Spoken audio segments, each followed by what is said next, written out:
here for Serenity. How about some love to the DJ? He went the furthest possible away from white guy music. That was great. I appreciate that. And I love the fake brick wall that hasn't been tagged yet, so that's fantastic. That's open. How's everybody doing? That's it? Like, everyone's already medicated, ready to go? All right. This guy's over here is writing a suicide note. That's great. I love it. So we survived Thanksgiving. I almost didn't. So after 3 years of COVID and not being able to see anybody, everyone went a little overzealous this year. So from Thanksgiving to Sunday, that's 4 days, I had 7 fucking events. I had to go hang out 7 different Friendsgivings and family things. That sucks.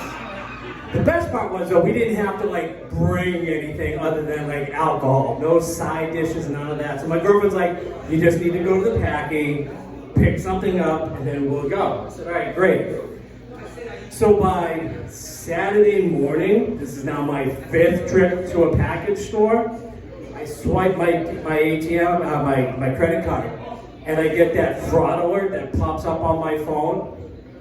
It's a little embarrassing, so I'm like, yeah, I call, hey, yep, that's me. Yes, I'm buying more alcohol. Thank you.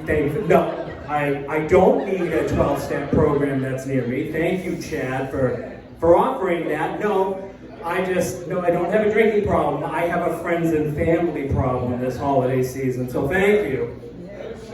So we start going through all these events, and then by the end of this, I actually got fucking COVID. I saw everyone in my family, I saw all my friends, and now I catch COVID. I avoided these fucks for 3 years. It was great.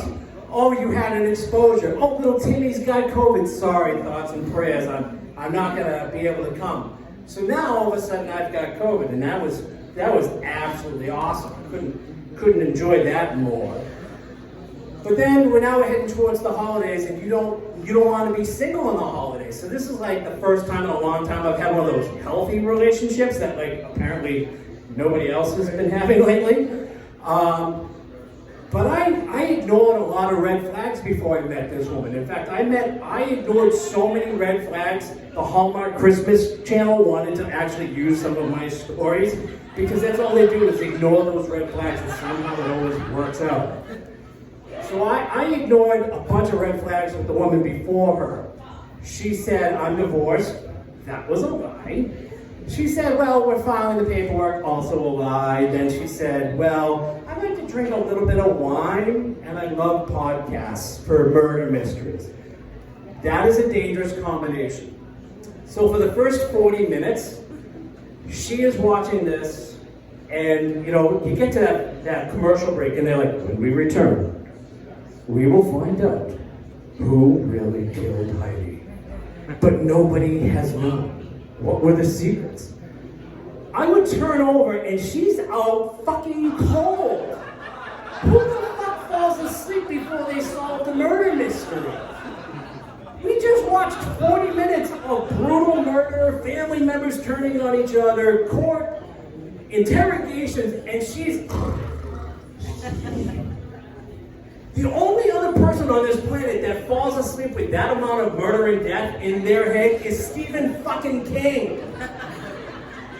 So I'm fucking Stephen King's daughter, apparently.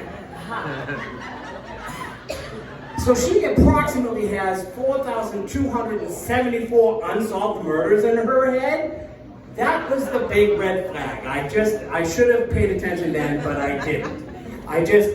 I couldn't help it. The problem was she would drink so much wine, and then we would have this crazy amount of sex, and that was why I ignored the red flags. So that's if you want to keep a guy, and you're like drinking wine, and they have that sign over your kitchen that says "Live, Laugh, Love," you're a red flag, and I'm sorry, it's just the case. She wasn't a quitter though. As soon as that cork came out of the bottle, she was going to finish it. That cork cannot go back in. So then my youngest son is learning how to drive, and this is an experience for those of you who have kids working their way up through the age bracket. So he's in driver's ed, and I figured I'm paying good money to let some other idiot drive around with him. I never got a phone call saying, hey, who's your insurance company? So I said, all right, sure, we'll go out and drive. He comes out of the house, and what I see is Ethan at 8 years old playing with his Matchbox cars, and I went, oh, that's good memory.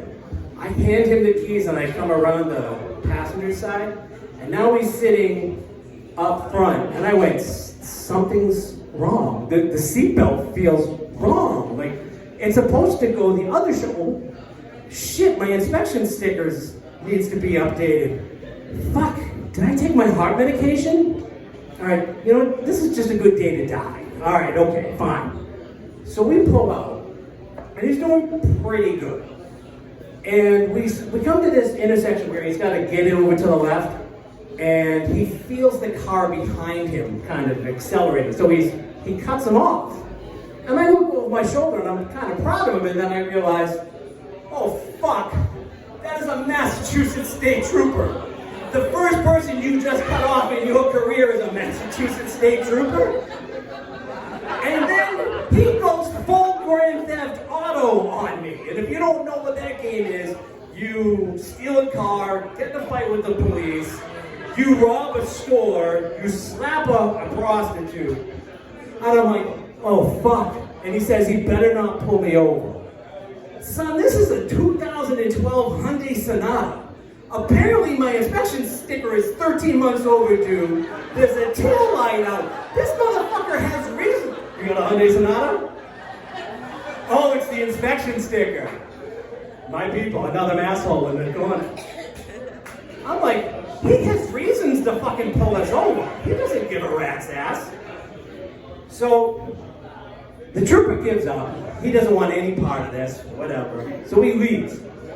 So now I'm like, you know what, pull over to this 7-Eleven. I feel like I'm supposed to rob it. And there's a woman standing out in front, and I go, apparently I'm supposed to smack this hoe. But it's Braintree.